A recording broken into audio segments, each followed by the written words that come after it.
I am 48 and my wife is 47. We've been married for 12 years. When we first met, she worked as a waitress at an all-night diner, but has always had the dream of working in finance or the banking industry. When we started dating, I told her I would do everything within my power to help make those dreams come true. I am a manager at an automotive shop and I was making around $48,000 per year, but I helped her out financially with student loan so she could continue her education in her field. Because she didn't have any money left to pay her bills, I would give her a couple of $100s here and there to make sure she could pay her rent and other bills on time. Over the next couple of years, with a lot of dedication from both of us, she eventually got a job as a finance manager at a local bank, but she did not start as a finance manager. She had to work through a few of the positions at the bank, which in turn made her a more well-rounded manager. It was a great position for her, and it paid very well.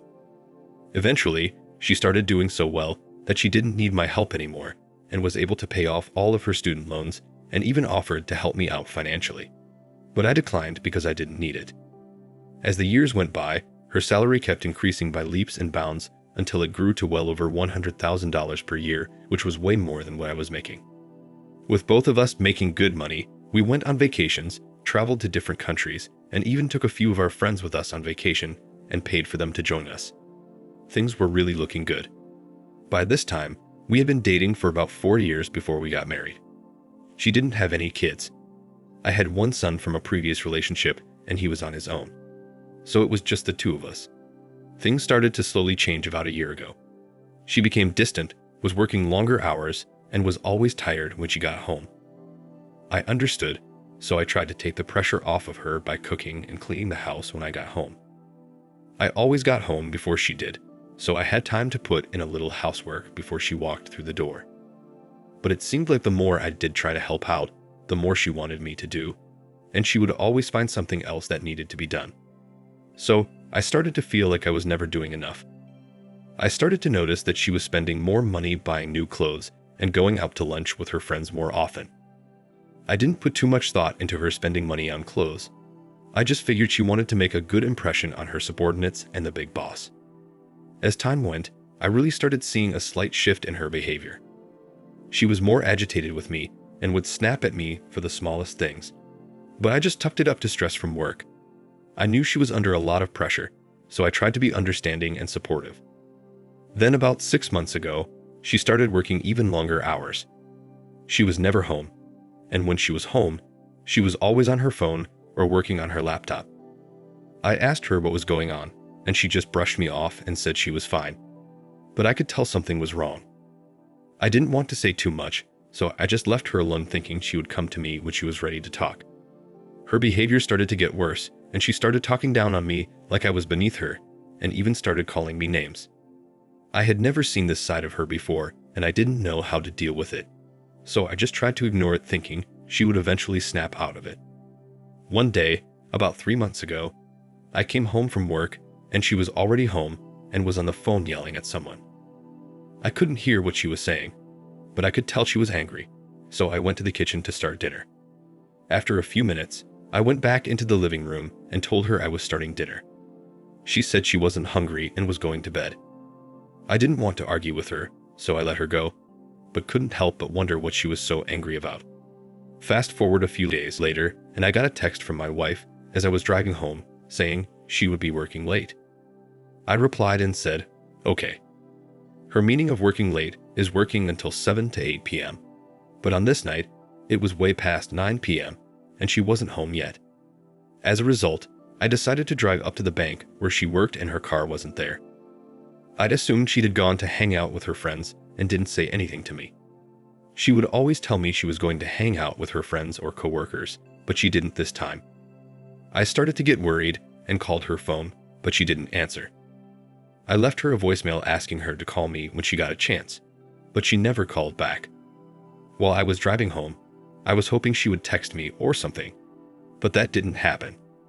At about 1:30, she came strolling in and went straight to the shower without saying anything to me.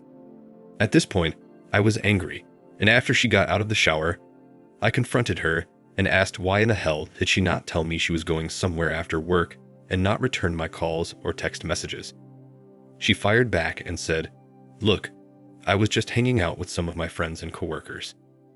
And then she said I need to stop trying to control her. I said to her, "Excuse me, really?"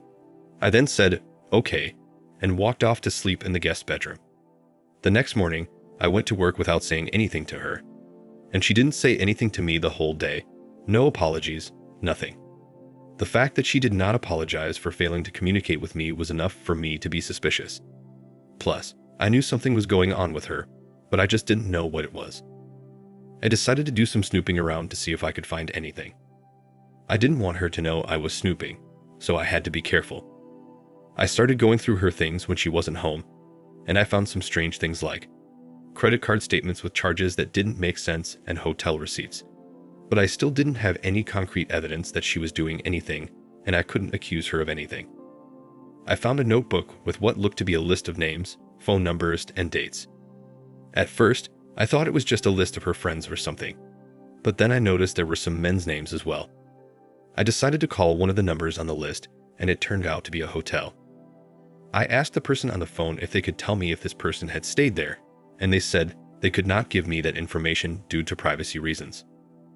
I also asked if they could check and see if the person had checked out, and they said they could not give me that information either.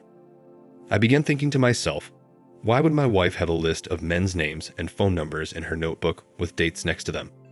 After seeing that, I just knew she was cheating on me. I didn't need to ask any questions. I packed up my things and went and stayed with a longtime friend of mine. I conferred with him and told him what I found. He said that names and dates don't amount to much, but I said something is going on and I need to find out what it is. I was gone for 2 days and I didn't hear anything from my wife, so I decided to hire a private investigator. I didn't have time to keep wondering what she was doing.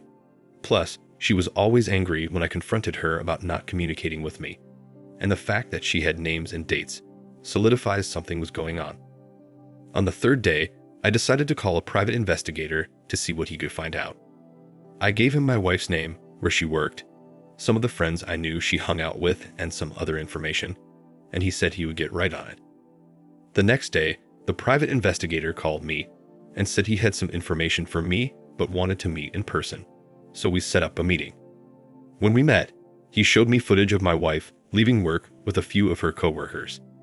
They all left in separate cars and went to a fancy restaurant where they all had dinner. On one occasion, the private investigator noticed my wife reaching in her purse and texting someone. About an hour later, everyone was done with dinner, and they all walked out of the restaurant, including my wife. They all left, except my wife, who stayed behind and waited in her car. About half an hour later, a car pulled up next to hers and a guy got out, walked over to her car, she got out, and they embraced and kissed. After they kissed, they got into their vehicles and drove to a hotel that was about 30 minutes away. They got out and walked past the front desk as if they already had a room. The private investigator gave me the footage and said he would continue to follow them. But I had seen enough, I didn't need to see anymore. The only thing I wanted to do now was to get out. After getting the footage, I called a lawyer the next day. We reside in New York, which is a no-fault state. I gave him the footage of my wife kissing another man and going to a hotel afterwards.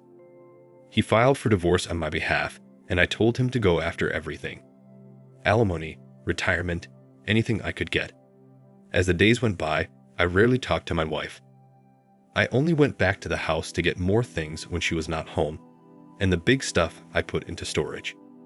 Fast forward to 3 weeks, and my wife is served with divorce papers at her job, and the only thing she communicated to me was I wasn't getting a dime from her. I didn't respond to her statement. I was just waiting for the divorce hearing and showing the court the evidence at the divorce hearing. We went for alimony, retirement, and anything my lawyer could get. Anyway, after it was all said and done, I got $1,700 per month in alimony for 6 years. I wasn't able to get more because of the money I was making at my job. As far as the house, we didn't own it. We were renting it. After the hearing was done, I never heard from or saw my ex-wife again. I didn't care. I was enjoying the passive income she was giving me. Her cheating cost her over $100,000.